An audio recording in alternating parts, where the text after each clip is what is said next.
13장 1절부터 3절입니다. 다 같이 합독하겠습니다. 다 같이. 안디옥 교회에 선지자들과 교사들이 있으니 곧 바나바와 니게르라 하는 시므온과 구레네 사람 루기오와 분봉왕 헤롯의 젖동생 마나엔과 및 사울이라. 주를 섬겨 금식할 때에 성령이 이르시되 내가 불러 시키는 일을 위하여 바나바와 사울을 따로 세우라 하시니 이에 금식하며 기도하고 두 사람에게 안수하여 보내니라. 아멘. 주를 섬겨 금식할 때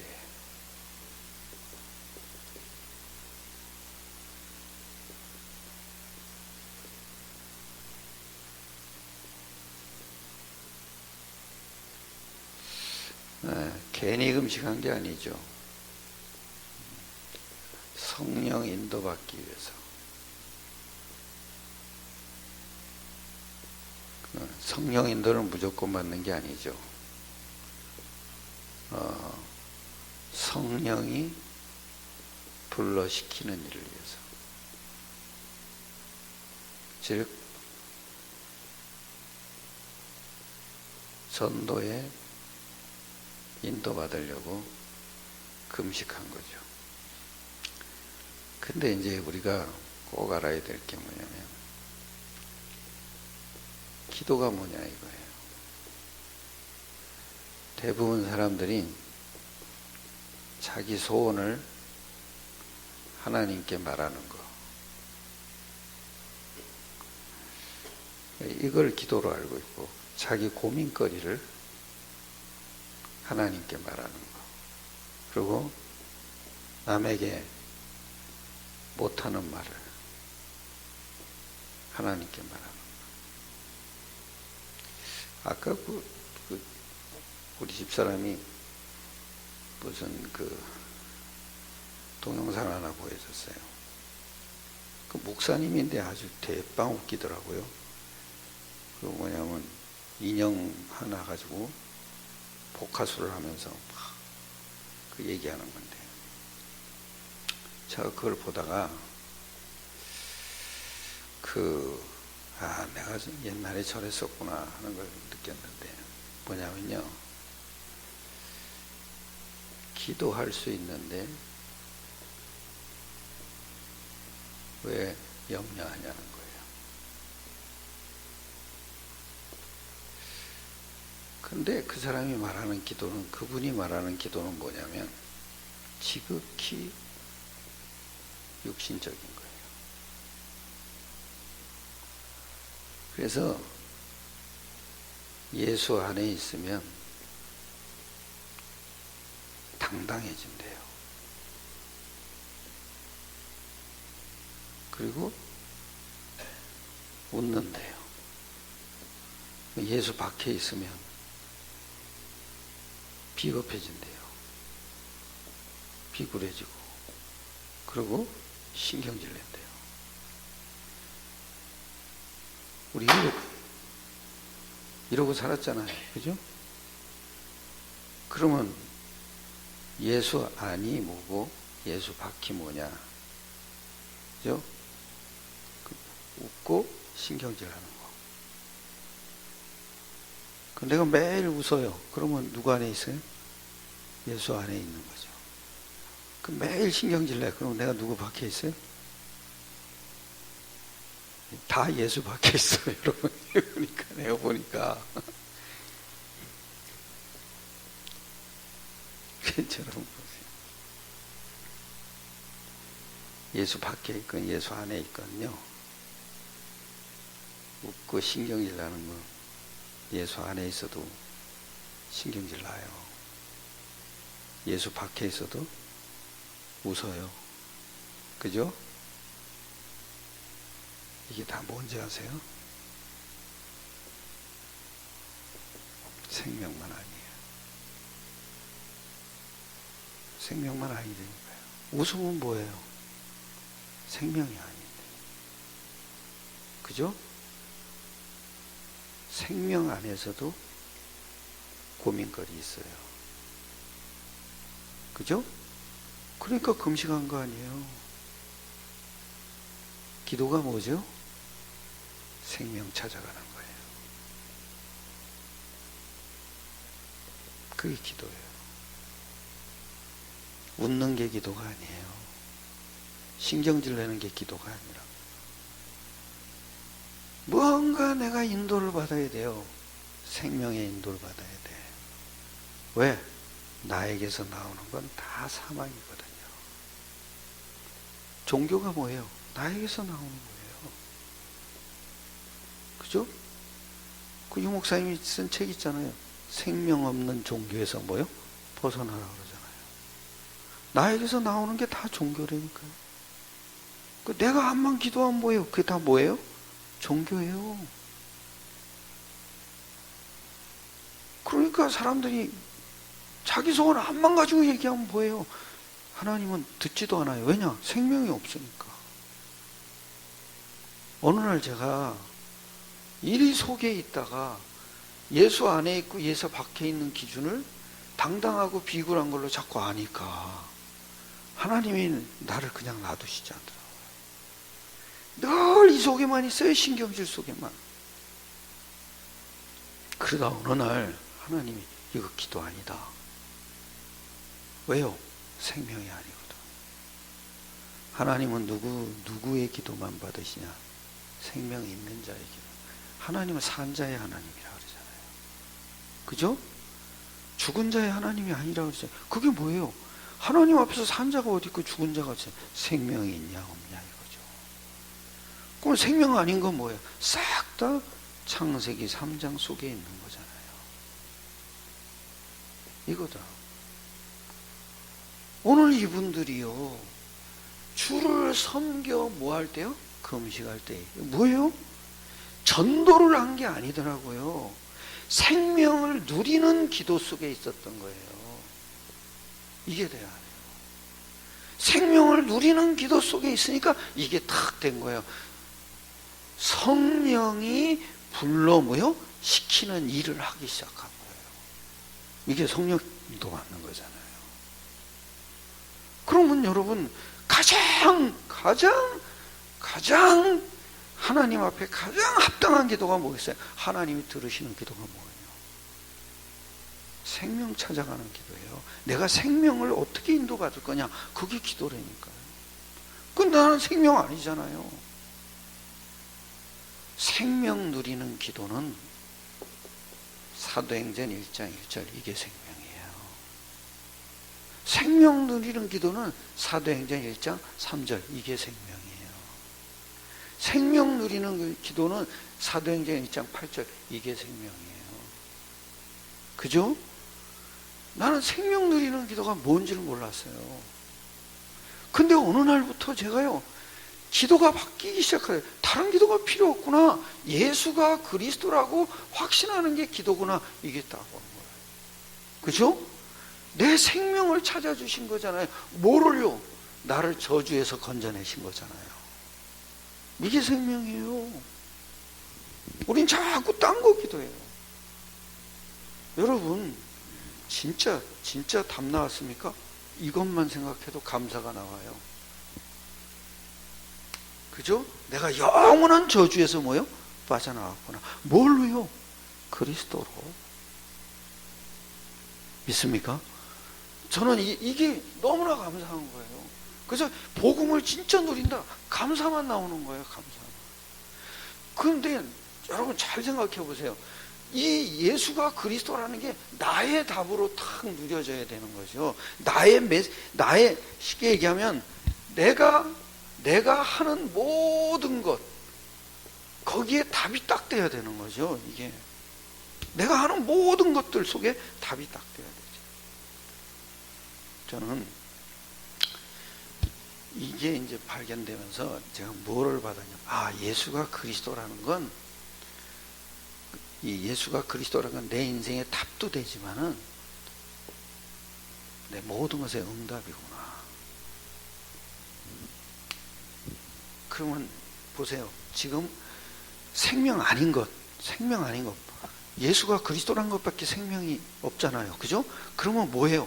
다 뭐예요? 사망 아니에요. 다 사망 아닙니까? 근데 그 사망 속에서 내가 그걸 뭐가 문제라고 보냐고요. 이거 이 눈이 딱 열리니까 그 하나 보더라고요. 모든 게 잘 되고 못 되는 게 다 뭐예요? 문제인 거예요. 그게. 그죠? 죽는 것도 문제고 사는 것도 문제예요. 왜? 생명이 아니니까. 돈 버는 것도 문제예요. 나는 돈이 축복인 줄 알았다니까. 돈 버는 것도 문제예요. 돈 없는 것도 문제고요. 왜? 왜 그러죠? 뭐만 없어요? 생명만 없잖아요. 그러니까 그게 나를 살리고 그게 나를 갖다가 슬프게 하고 그럴 필요가 없더라고요. 그걸 나를 갖다 기쁘게 하고 그럴 필요가 없더라고요. 이게 발견되니까 생명에 대한 것이 자꾸 기뻐지는 거예요. 이 가치가 자꾸 발견되는 거예요. 이거 하나가 문제다. 아니 자식이 왜 문제입니까? 그게 생명 없으면 자식이 잘 돼도 문제죠. 그거보다 더 심각한 게 어디 있어요? 부자 문제였어요? 아니면 문제였어요? 문제였죠. 왜요? 왜 문제였을까요? 아니 생명 없는 건 당연하죠. 근데 문제가 뭐예요? 그 사람의 문제는 뭐예요? 너무 돈이 많아가지고 돈에 묶여 사는 게 문제예요. 그러니까 영적인 걸 알 수가 없는 거예요. 그러니까 생명이 아닌 것은 계속 우리를 묶어 놓는다고요. 그 묶은 게 뭐예요? 그게 사망이에요. 계속 생명 아니니까 우리를 계속 꽁꽁 묶어 놓는 거예요. 올무가 돼가지고 계속 묶어 놓는 거예요. 어떡할 거냐고. 그래서 나는 그렇다. 모든 것 속에서 그리스도가 발견되고 깨달아지고 이게 누려지고 그 전에 이게 믿어지는 거, 이게 응답이구나. 믿습니까? 나는 진짜 이게 자꾸 바뀌더라고요. 사람을 봐도요, 저 사람이 생명이 없구나. 그러니까 문제 가지고 잘 되면은, 그러니까 어느 날 제가 뭐가 이제 보이냐면, 사람들은 잘 되는 게 축복이라고 생각하는 건 뭐냐면, 자기 기준이에요. 기준밖에 없어요. 내가 잘 되건 안 되건, 내가 뭐가 좀 잘 되고, 뭐가 좀 편안하다. 그게 축복이라고 생각해요. 그건 지 기준이에요. 그래 나는 계속 이렇게 복음 속으로 자꾸 들어오다 보니까요, 하나가 딱 와요.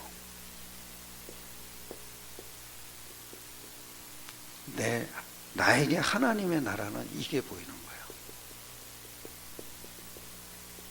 마음과 생각이. 내 마음과 생각이 누구 나라가 돼야 돼요? 하나님. 왜? 기준 때문에. 기준 때문에. 그렇죠? 내 마음을 묶고 있는 기준이 딱 있어요. 생명이 아닌 기준이 딱 있어요. 그죠? 그 마음에 채워지는 걸 가지고 하나님께 감사할 필요가 없더라고. 그거 가지고 감사할 필요가 없더라고요. 왜? 왜죠? 내 마음과 생각 속에서 그리스도가 확신되면 그게 뭐예요? 감사가 나와야 돼. 그거 외에는 감사거리가 없더라고요. 나는 내 마음과 생각에 하나님의 나라가 임하는 게 이게 진짜구나. 그래서 다 자기 기준대로 살아가는 거예요. 그 기준을 채워가면서 사는 거예요. 그러니까 여러분, 이게 여러분이요, 내 마음에 있는 기준이 없어지지 않아요. 그죠? 누구 나라가 임하면 되냐? 하나님 나라가 임하면 돼요. 그러면 나에게 뭐가 임하는지 아세요? 내가 생각하는 것, 말하는 것, 모든 판단하는 것, 그게 싹 다 하나님의 축복으로 바뀌더라고요. 나는 현장에서 이거 너무 많이 봤어요. 내가 생각하는 게 성령 인도더라고요. 내가 판단하는 게 성령 인도더라고요. 그 왜 그러냐? 나에게 내 마음에 누구 나라 임해야 돼? 하나님 나라. 그러니까 나에게서 내가 뭐 어떤 일을 당하든지 거기서 그리스도가 자꾸 깨달아져요. 그러면 반드시 응답은 오게 돼 있다고요. 성령은 역사하게 돼 있어요. 나는 이거 모르고요. 오늘도 이거 보세요. 오늘 뭐라 그러니까 1장 여기 13장 여기 이러잖아요. 2절에 주를 섬겨 금식할 때 성령이 이르시되 내가 불러 시키는 일을 위하여 바나바와 사울을 따로 뭐하라? 세우라 하시니. 분명히 뭐지? 내가 불러 시키는 일을 위하여 바나바와 사울을 따로 세우라 이러잖아요. 나는 오늘 뭐가 이렇게 딱 보였냐면요, 이 사람들이 과연 귀로 들었을까? 아니에요. 전도자의 마음과 생각을 움직인 거예요. 성령은요, 우리 마음과 생각을 감찰하시는 분이에요. 그렇죠? 왜? 이 사람들이 기준이 딱 하나님 기준이, 복음 기준이 딱 세워진 거예요. 그러니까 뭐를 하기 이전에 자기에게 가장 필요한 게 뭐냐? 그리스도구나. 그리고 그리스도 그 이름으로 하나님이 주시는 성령을 받으면 내가 어떻게 하냐? 내 마음과 생각이 성령이 불러 시키는 일을 위하여 이게 마음 맞는 사람이 모이게 되는 거예요. 야, 이게 참 하나님 나라는요, 어디 불신자에게 임하기 전에 누구에게 임해야 돼요? 나에게 임해야 돼요. 내 마음과 생각 속에 임해야 돼요. 그러면 분명히 여러분은 성령이 불러 시키는 일을 하게 돼요. 그게 사도행전이죠. 내 마음과 생각이 이렇게 움직인다. 이번에도요, 진짜 전도 현장에서 저는 많은 걸 봤어요. 뭘 봤냐? 내가 영접 수준에서 사람들을 자꾸 보고 있구나, 이걸 봤어요. 아니에요. 여기 이러잖아요. 4절에 이러잖아요. 두 사람이 성령의 보내심을 받아 실루기아에 내려가 거기서 배 타고 구브로에 가서 살라미에 이르러 하나님 말씀을 유대인의 여러 회당에서 전할세 요한을 수행원으로 두었더라. 온 성 가운데로 지나서 바보에 이르러 바에수라는 유대인 거짓 선지자인 마술사를 만나니 그가 총독 바울과 함께 있으니 서기오 바울은 지혜 있는 사람이 바나바와 사울을 따로 불러 하나님의 말씀을 듣고자 하더라. 그래서 쭉 내려가잖아요. 그러면서 여기 쭉 넘기세요. 쭉 보면서 이제 총독에게 계속 이제 얘기하는 거예요. 그런데 이제 13절에 이러죠. 바울 및 동행하는 사람들이 바보에서 배 타고 밤빌리아에 있는 버가에 이르니 요한은 그들에게서 떠나 예루살렘으로 돌아가고 그들은 버가에서 더 나아가 비시디아 안디옥에 이르러 안식일의 회당에 들어가 앉으니라. 근데 여기 아주 중요한 말 하잖아요. 이러죠. 요한은 그들에게서 떠나 어디로 돌아가고요? 예루살렘으로 돌아가고. 그러면서 쭉 내려가다 보면 또 뭐라고 하냐면 쭉 내려가세요. 쭉 내려가다가 25절에 이래요. 그러면서 25절에 요한이 그 달려갈 길을 이거 요한은 먼저 요한하고 다른 거예요. 마칠 때에 말하되 그가 나를 누구로 생각하느냐? 나는 그리스도가 아니라 내 뒤에 오시는 이가 있으니 나는 그 발에 신발끈을 풀기도 감당치 못하리라 하였으니 형제들아, 아브라함의 후손과 너희 중 하나님을 경외하는 사람들아, 이 구원의 말씀을 우리에게 보내셨거늘 예루살렘에 사는 자들과 그러면서 쭉 내려갑니다. 쭉 내려가다 보면 30 여기 40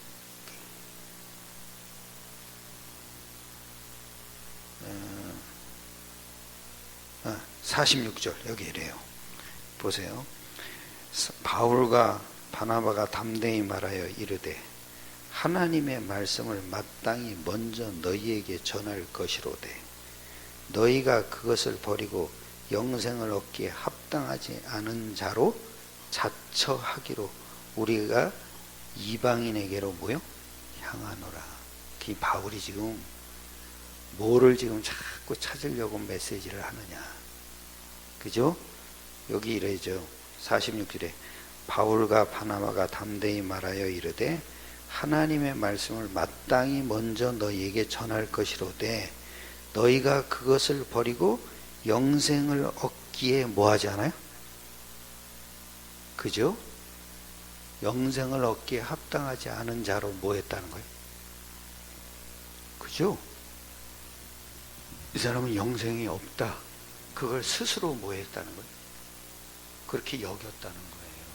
그게 뭐예요? 복음을 알아듣냐 못 알아듣냐. 그죠? 그런데 그 다음 보세요. 자처하기로 우리가 이방인에게로 향하노라. 그러니까 보세요. 바울은 순간순간마다 성령 인도받는 기준이 요 세 가지야. 그죠?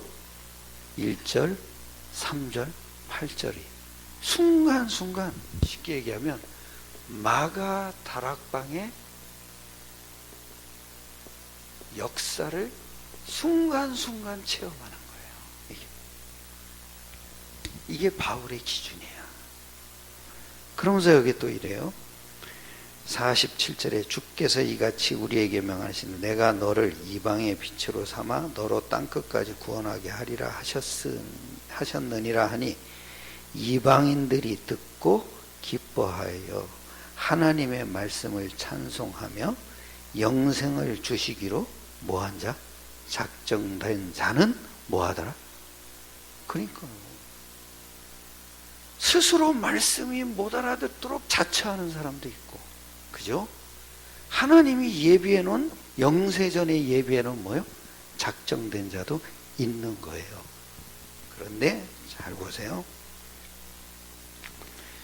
이게 바울의 목적은 아니야. 바울의 목적은 진짜 뭐냐? 14장을 보세요.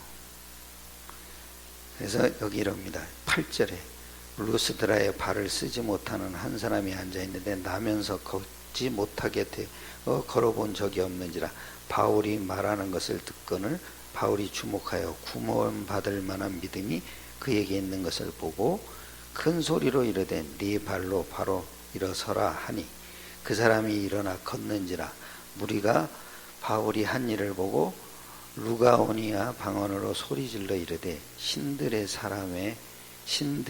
사람의 형상으로 우리 가운데 내려오셨다 하여 제우스라 하고 바울은 그 중에 말하는 자로 헤르메스라 하더라. 이 전도하다 보면 이런 인간들이 계속 튀어나와요. 그러면서 여기 이럽니다. 19절에 유대인들이 안디옥과 이고니온에서 와서 무리를 충동하니 그들이 돌로 바울을 쳐서 죽은 줄로 알고 시외로 끌어내치니라. 제자들이 둘러섰을 때 바울이 일어나 그 성에 들어갔다가 이튿날 바나바와 함께 더베로 가서 복음을 그 성에서 전하여 많은 사람을 제자로 삼고 루스드라와 이고니온과 안디오로 돌아가서 제자들의 마음을 굳게 하여 이 믿음에 머물러 있으라 권하고 또 우리가 하나님 나라에 들어가려면 많은 환난을 겪어야 할 것이라 하고 각 교회에서 장로들을 택하여 금식 기도하며 그들이 믿는 주께 그들을 위탁하고. 뭐죠? 저는 영접만 계속하다 하나님이 예비하신 제자가 있다는 걸 놓치고 살았어요. 근데 어느 날부터 내 마음에 요 생각을 싹 주시더라고요. 뭘 알았는지 아세요? 우리 마음과 생각에 하나님의 나라가 임하면 영접만이 아니고 하나님이 창세전에 작정해놓은 제자의 마음을 품게 돼 있어요. 여기 제자가 있어요. 바울은 다른 걸 기도한 게 아니에요. 제 마음과 생각이 하나님의 나라가 임하길 계속 기도한 거예요. 그 하나님의 나라가 뭐예요? 제자예요. 사람이에요. 나는 내가 가서 영접하는 줄 알았다니까요. 내 마음과 생각에다 하나님이 자꾸 제자에 대한 생각을 집어넣으시더라고요. 근데 그게 한 번에 집어넣어지지 않더라고요. 신기하고 놀라웠던 게 뭐냐면요. 내가 어느 목사님이 저한테 그러더라고요. 아니, 목사님은 그 다음을 안 나간대. 다음이 뭐냐? 영접은 잘한대. 내가 보면은 어떻게 그렇게 메시지도 잘하고 한대. 그런데 그 영접하고 끝이래. 그 다음에 안 나간대. 나는 무슨 생각을 했는지 아세요? 나는 영접 이상 할 필요가 없다, 이런 생각을 했어요. 나는 이 마음을 안 가졌어요. 근데 이 마음이 생기더라고요. 왜요? 하나님 나라였어요. 하나님 나라는요, 사람이에요. 사람에게 임한 거예요. 하나님 나라는 성령이란 말이에요. 그죠? 성령은 누구에게 임하냐? 구원받은 자 속에 있어요. 근데 이분들이 하나님 나라가 임했어요. 그 하나님 나라가 뭐예요? 내가 불러 시키는 일을 위하여 바나바 사울을 따로 세우라 했잖아요. 그게 하나님 나라예요. 저는 이거 깨달은 날부터요, 제자에 대한 마음을 품으니까요, 제자가 만나져요. 이게 참 비밀이에요. 여러분, 나를 제일 방해하는 게 나가 아니에요. 내 기준이에요. 기준에 자꾸 맞는 걸 찾아다니니까 성령님을 못 받는 거예요. 그래서 여러분에게 제일 중요한 게 여러분 마음과 생각에 하나님 나라가 임하는. 참 이게 놀라워요. 오늘도 어느 목사님이 저한테 전화를 했더라고요. 왜 전화하셨냐? 아니, 이 목사님 그렇게 만날래도 만나기가 힘들다고. 그래서 왜 전화하셨냐고 그랬더니 하는 말이 있어요. 아니, 그때 그 군인들 전도한 거를 그 다음에 어떻게 할 거냐? 아니, 그건 내가 할 게 아닌데 그 목사님이 하셔야지. 제가요, 어떤 면에서 보면은 하나님하고 반대로 같아요. 여러분 생각과 마음이 하나님의 나라가 임하지 않으면요, 그냥 하나님하고 안 맞게 살아갈 수밖에 없어요. 여기 아주 중요한 말합니다. 사도행전 13장 여기 이럽니다. 9절에 이릅니다. 바울이라고 하는 사울이 성령이 뭐 했다 그래요? 충만하여. 성령이 충만하면 당연히 마귀는 무너지겠죠. 그죠? 그러니까 현장에 갈 때마다 여기 이런 일이 일어나죠. 귀신이 무너지는 일이 일어나요. 그래서 10절에 이르죠. 이르되 모든 거짓과 악행이 가득한 자요, 마귀의 자식이요, 모든 이의 원수요, 주의 바른 길을 굳게 하기를 그치지 아니하겠느냐. 그렇죠? 사람에게 있었던 귀신의 역사가 다 무너진단 말이에요. 그런데 중요한 건 뭐냐면요, 바울이 성령이 충만했다는 건 이거였어요. 제자였어요. 그래서 바울은 가는 곳마다 흑암이 꺾이면요, 당연히 제자가 일어나요. 그리고 제자를 세워놓고 나와요. 바울은 이 사역을요, 오래도 안 했어요. 길어봐야 2년이야. 그러니까 제대로 된 제자만 세워놓으면 끝이야. 그리고 자기는 빠져나와요. 그게 누구 나라요? 하나님 나라예요. 이 하나님 나라를 지속할 사람을 찾는 거예요. 그걸 보고 성령 충만.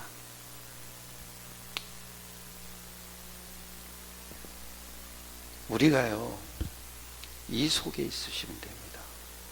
그러면 우리가 하는 모든 것들이 사망이 생명으로 바뀌는 거예요.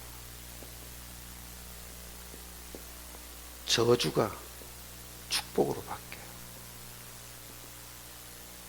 아주 무기력하고 무능력했던 우리의 삶이 어마어마한 권세자의 능력으로 바뀌어버려요. 왜? 요 속에 있으면 돼요. 그래서 기도는 뭐냐? 생명을 우리가 찾아 누리는 거예요. 기도는 뭐냐? 모든 사망이 생명으로 바뀌는 거예요. 기도는 뭐예요? 모든 저주가 축복으로 바뀌는 거예요. 모든 연약함이 하나님의 능력이 권세자로 바뀌는 거예요.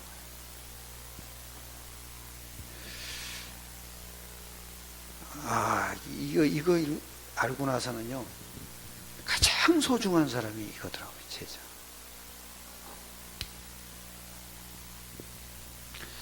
진짜 여러분, 제자 되려고 하지 마시고 이거 품으세요. 이거 품으셔야 돼요. 하나님의 나라는 내 가족한테 필요한 게 아니에요. 누구에게요? 나에게 필요한 거예요. 그래서 알고 보면 딱 하나예요. 이게 현장이에요. 이게 현장이에요. 모든 것을 현장으로 바꾸세요. 그러면 하나도 불필요한 게 없어요.